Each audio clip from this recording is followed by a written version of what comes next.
अस्सलाम वालेकुम, welcome back to super learning. और हम डिस्कस करें इलस्ट्रेटर में टूल्स को। आज जिन टूल्स पर बात करेंगे वो है हमारा स्केल टूल, शेयर टूल और रीशेप टूल। अगर फर्स्ट टाइम वीडियो देख रहे हैं तो चैनल को सब्सक्राइब कर दें, वीडियो अच्छी लगी तो लाइक ज़रूर कर दीजिएगा और वीडियो से रिलेटेड कोई भी क्वेश्चन हुआ तो कमेंट सेक्शन में पूछेगा। सो स्टार्ट करते हैं वीडियो को। सबसे पहले हमारे पास आ रहा है स्केल टूल। और स्केल टूल क्या करता है, अगर मैं यहाँ से डायरेक्ट सिलेक्शन टूल से इस फिश को सिलेक्ट करता हूँ, मैं जस्ट पहले इसका कलर चेंज कर दूँ। मैं कोई भी कलर दे देता हूँ, लाइक सैन कलर या ग्रीन कलर या रेड कलर, जो भी रखना चाह रहे हैं आप रख सकते हैं। सो मैंने इसका कलर चेंज कर दिया और इसके जो हैंडल्स आपको नज़र आ रहे हैं, ठीक है, अगर ये नज़र आपको नहीं आ रहे तो व्यू में जाएं और यहाँ बॉटम पर आएंगे तो क्या लिखा रहा है आपके पास, हाइड बाउंडिंग बॉक्स। अगर आप ये अनचेक कर दें तो देखिए आपके पास वो बाउंडिंग बॉक्स नज़र नहीं आएंगे। देखिए अब सिलेक्शन कर रहे हैं तो आपके पास वो बाउंडिंग बॉक्स नज़र नहीं आ रहे। वैसे ये डिफ़ॉल्ट होते हैं, अगर नहीं नज़र आ रहे तो व्यू से जाके आप ये बाउंडिंग बॉक्स जो है वो चेक कर दीजिएगा। इसकी शॉर्टकट की शिफ्ट कंट्रोल बी है।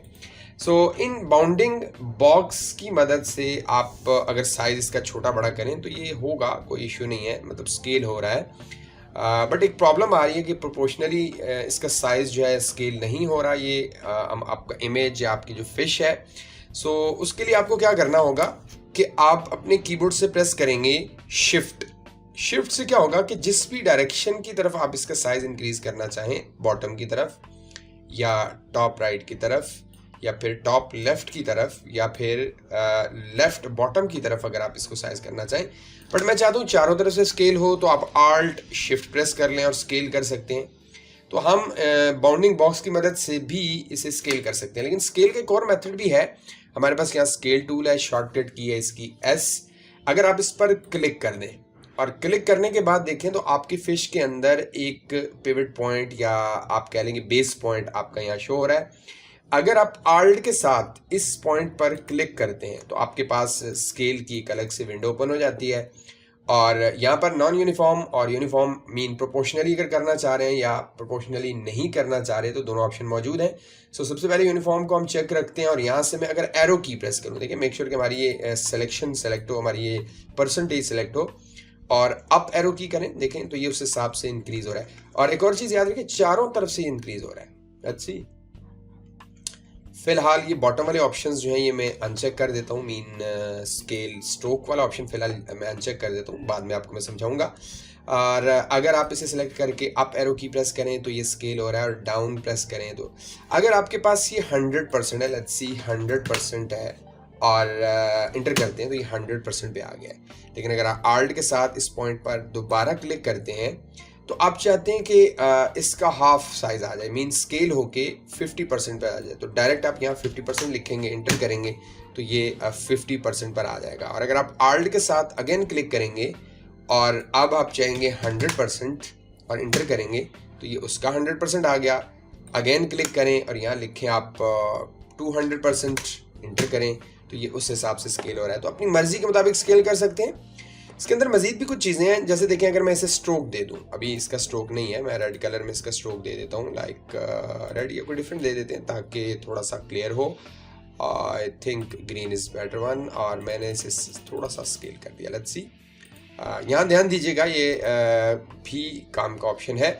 अगर आप स्केल पर जाते हैं और इस पॉइंट पर आल्ट के साथ क्लिक कर देते हैं तो ये 200 पे चला गया है, बट मुझे ये 100 पे चाहिए। लेट्स सी, 100 किया, 100 पे आ गया। लेकिन अगर आप यूनिफॉर्म को हटा के नॉन यूनिफॉर्म कर रहे हैं और अब आप स्केल कर रहे हैं तो देखें ये सिर्फ इसको हॉरिजेंटल स्केल कर रहा है, जो कि बिल्कुल अच्छी प्रैक्टिस नहीं है, ऐसा मत कीजिएगा। ज़रूरत पड़ने पर ही जस्ट करें। मैंने 100% अगेन कर दिया। अगेन देखें, अगर वर्टिकल करना चाह रहे हैं तो आप नॉन यूनिफॉर्म चेक रहने दें और वर्टिकली भी इसे स्केल कर सकते हैं। Let's see. लेकिन ये बिल्कुल अच्छी प्रैक्टिस नहीं है, मैं इसे दोबारा 100% पर रहने देता हूँ। यूनिफॉर्म को चेक रखें ताकि वर्टिकल हॉरिजॉन्टल ये प्रोपोर्शनली इसका जो स्केल है वो बड़ा। यहाँ याद देखें हमारे पास स्केल कॉर्नर्स चेक हैं तो ये कॉर्नर्स भी स्केल होंगे। इसके अलावा मैं चाहता हूँ कि स्केल स्ट्रोक और इफेक्ट, इसके ऊपर जो इफेक्ट और स्ट्रोक हों वो भी स्केल हों। तो उसके लिए हम क्या करेंगे, अभी मैं ये चेक नहीं रखता और आपको दिखा देता हूँ मैं इसे स्केल करके। अगर मैं इसे स्केल कम करूँ, देखें एक लिमिट तक आकर ये स्केल तो हो चुका है, ओके कर दिया। और अगर मैं इसे जूम करके दिखाऊं आपको तो देखें इसका स्ट्रोक बहुत बढ़ चुका है, ठीक है। स्केल तो हो गया है लेकिन स्ट्रोक इसका मेंटेन है, स्ट्रोक इसका स्केल नहीं हुआ। सो मैं अगेन आल्ट के साथ जाऊंगा और अब की बार इस ऑप्शन को चेक रखूंगा, ठीक है। और अब अगर आप स्केल करते हैं, लेट्स सी, जाहिर है वो लास्ट टाइम वाला जो स्केल था वो हमारा आ चुका है। सो मैं अंडू करके अगेन दिखाता हूँ आपको। सो लेट्स सी, ये हमारा जो है एक्चुअल ऑब्जेक्ट था जिसे हमने आउटलाइन प्रोवाइड की थी। स्केल पर जाएं और आल्ट के साथ इस पर आकर क्लिक करें और इसको ऑप्शन को चेक रखें। Let's see, scale, stroke and effect, इसे आप चेक रखें और प्रीव्यू को ऑफ ऑन कर सकते हैं आप लोग। एंड देन अब अगर मैं इसे स्केल करूं तो ये आपका स्ट्रोक भी स्केल होगा। सो जितना भी आप इसका स्केल कम कर लें, स्ट्रोक भी साथ साथ आपका स्केल होगा। सो स्ट्रोक, कॉर्नर और इफेक्ट को अगर आपने स्केल करना है तो आप यहाँ पर ये ऑप्शंस चेक रखिएगा। देखिए अगर मैं इसे कम करता हूँ स्केल को एंड देन ओके करके जूम करके दिखाता हूँ तो देखें आपका स्ट्रोक भी आपके ऑब्जेक्ट के साथ साथ स्केल हो चुका है।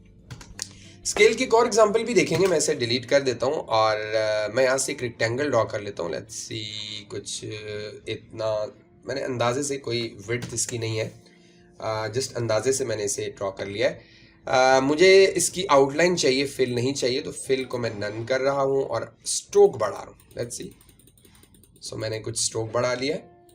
अब मैं चाहता हूँ कि मैं इसे स्केल करूँ, तो मैंने स्केल पर क्लिक किया। बिल्कुल सेंटर पॉइंट पर आपका पिवट टेबल आ चुका है। आप यहाँ कॉर्नर पर क्लिक करके ड्रैग करें, लेट्स सी, और अपने कीबोर्ड से साथ प्रेस कर लें आल्ट। देखिए मैंने आल्ट प्रेस किया तो ये कॉपी लेगा, मुझे ये यहाँ तक चाहिए। और अब आप अपने कीबोर्ड से कंट्रोल डी लास्ट एक्शन को रिपीट करने के लिए प्रेस करेंगे तो ये कुछ इस तरह का इफेक्ट आपको देगा। Let's see, like offset type, it's cool effect. जबरदस्त किस्म का ये इफेक्ट बन रहा है। और कंट्रोल डी प्रेस करते रहें करते रहें करते रहें करते रहें करते रहें तो देखें काफ़ी इंटरेस्टिंग चीज़ कुछ बन रही है, ठीक है। लेट्स सी, और बहुत सारे इस तरह के आप बैकग्राउंड्स वगैरह या इफेक्ट्स वगैरह बनाना चाहें तो भी बना सकते हैं। और बाकी आप इसे कलर चेंज करना चाहें, कलर चेंज कर सकते हैं। एक और चीज़ समझानी है आपको मैंने, अगर मैं इसे कंट्रोल जी कर रहा हूँ, या आप सेलेक्ट करके डिलीट भी कर दीजिएगा, मैं इसे को कंट्रोल जी कर रहा हूँ। अगर आपने स्केल किया और स्केल को आप किसी भी कॉर्नर पॉइंट पर, किसी भी जगह पर जाकर देते हैं, लेट्स सी मैं यहाँ से इसे स्केल करना चाह रहा हूँ, लेट्स सी, और अब अगर मैं इसे किसी भी पॉइंट से, ठीक है, क्लिक करके मैं इसे अगर ड्रैग करूँ तो देखिए कुछ इस तरह से ये स्केल हो रहा है। लेट्स सी, मैं अगर थोड़ा सा इसे आल्ट भी प्रेस कर लेता हूँ ताकि कॉपी हो, और तकरीबन इतना रख लेता हूँ, कंट्रोल डी प्रेस करें तो ये कुछ इस तरह से स्केल होगा। और इस तरह से आप कंट्रोल डी से इसे लास्ट एक्शन को रिपीट कर सकते हैं और कुछ इस तरह का इफेक्ट भी बना सकते हैं। लेट्स सी, देखिए बड़ा ज़बरदस्त किस्म का खूबसूरत सा राउंडेड किस्म का जो है वो आपका लाइक वॉल टाइप आपको शो कर रहा है, और इस तरह का इफेक्ट भी आप लोग बना सकते हैं। तो ये हमारा स्केल टूल है। सो नेक्स्ट टूल की तरफ बढ़ते हैं। हमारे पास नेक्स्ट टूल आ रहा है शेयर टूल। शेयर टूल आपके शेप को पर्सपेक्टिव शेप में बना देगा। लाइक मैं अगर आपको इसकी कुछ एग्जांपल दूं, जैसे मैंने कोई भी एक शेप बनाई और फिल कलर इसका दे दिया मैंने, और यहाँ से मैं शेयर टूल का यूज़ करता हूँ। इसमें भी एक पिवट टेबल है और आप इस पर आल्ट के साथ क्लिक कर सकते हैं तो आपके पास ऑप्शंस आ जाएंगे और आप एंगल को यहाँ से कंट्रोल कर सकते हैं। लेट्स सी, अगर मैं डाउन एरो की प्रेस कर रहा हूँ और ये कुछ इस तरह के व्यू बना के देगा आपको। और अगर आप एंगल चूज करना चाहते हैं यहाँ से, ठीक है, तो आप एंगल भी सेट कर सकते हैं। देखिए किसी भी डायरेक्शन में शेप का एंगल चूज कर सकते हैं। बट अगर मैं क्लिक करूँ, सिंपल किसी पॉइंट से क्लिक करके ड्रैग करूँ, लेट्स सी, तो ये कुछ इस तरह का पर्सपेक्टिव व्यू आपको बना के देगा। आइसोमेट्रिक व्यू समझ लें इसका।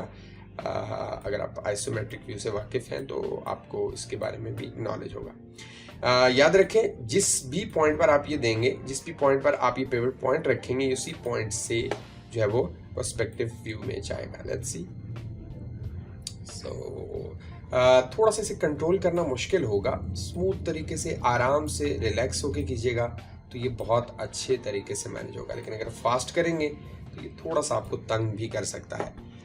इसकी भी एक और एग्जांपल देख लेते हैं। लाइक मैं अगर यहाँ पर कोई टेक्स्ट लिखूँ, जैसे मैं यहाँ पर लिख रहा हूँ टी फॉर टाइप टूल, और यहाँ क्लिक कर रहा हूँ और यहाँ मैं लिख रहा हूँ super learning, let's see.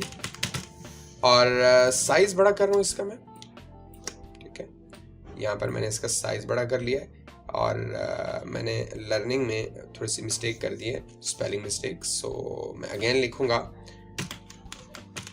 Learning and then मैं इसे कलर दे दूंगा कोई भी, लाइक ग्रीन। और साइज अपनी मर्जी से एडजस्ट कर लें। मैं थोड़ा सा इसे स्ट्रेच कर रहा हूँ, जान के स्ट्रेच कर रहा हूँ। आप ऐसा मत कीजिएगा, मैं जस्ट ये टूल समझाने के लिए आपको इसे स्ट्रेच कर रहा हूँ।